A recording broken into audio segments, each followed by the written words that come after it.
My wife and I have long dreamed of this trip to Spain, just the two of us, away from the hustle and bustle of city life.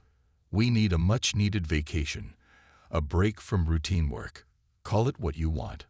But the most important thing was to get away from it all. Pyramids, guided tours, relaxing by the pool, and endless cocktails. For the first few days, I really felt like I was in paradise. That was until I connected to the Wi-Fi at the hotel. Of course, once WhatsApp lit up with notifications and my avatar was highlighted in green, I knew I was in trouble. The boss wasted no time sending me remote work tasks, one after another. It didn't take long before my wife started getting annoyed. I couldn't help it. She knew how important my job was. So I sent her off to the beach alone, hoping to keep the peace.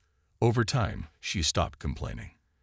Guilt faded away, especially since we'd come here because she'd wanted to. Let her enjoy her rest.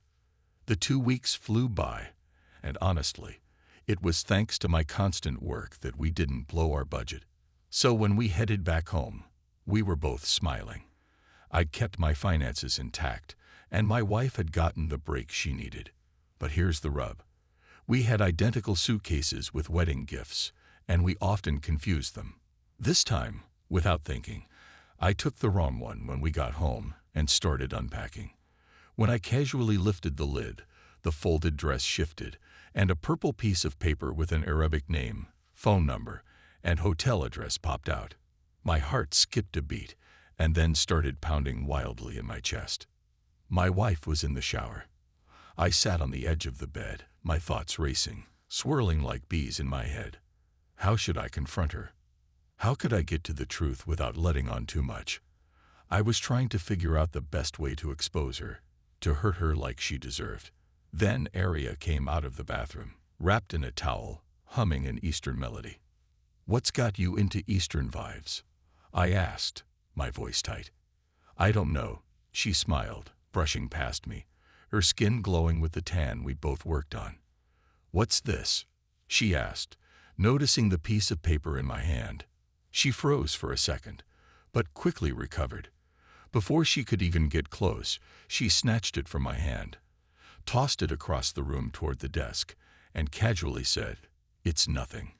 Just a scrap of paper. And since when do we go through each other's things?" I felt my throat tighten. "Accident," I muttered, my eyes dropping to the floor. Aria sat down at the mirror, unwinding the towel from her head, brushing out her hair. "So who did you spend time with while we were away?" I asked, pointing toward the desk. She turned sharply, locking eyes with me. "I met someone, but nothing happened," she replied, her voice steady, though I could see the subtle shift in her demeanor. As she spoke, she moved off the stool, dropping to her knees in front of me, tears welling up in her eyes. That evening, Aria packed up her things and left, saying she needed to be alone to think. Of course, she didn't call a taxi to her mother's house, and I didn't contact her either. She was gone for a month and a half, and when she returned, she looked completely defeated. She sobbed, begged me to take her back, and then, out of the blue, she announced that she was pregnant with my child. I watched silently as she paced around the kitchen, accusing me of indifference, enjoying the drama like it was some sort of performance. After a while, I finally spoke up. "How long?" "2 months," she said without hesitation. 2 months.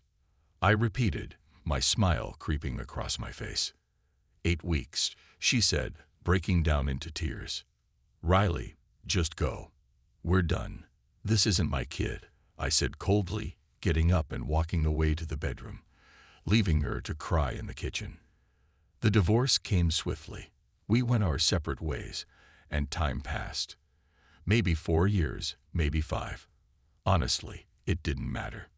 One scorching summer evening, I was rushing home from work and stopped by the supermarket. And there she was, Aria, standing at the checkout, looking worn out and far from the glamorous woman I'd once known. She was tired, her glow long gone, placing her groceries on the belt. Just behind her was a dark-haired girl with a fresh, sun-kissed tan, and an unsteady girl holding a beer, laughing and chatting. Aria noticed me, her face flushing, quickly hiding the bottle behind her back. I paid for my things, grabbed the bag, and walked out of the store, closing the door to that chapter of my life for good.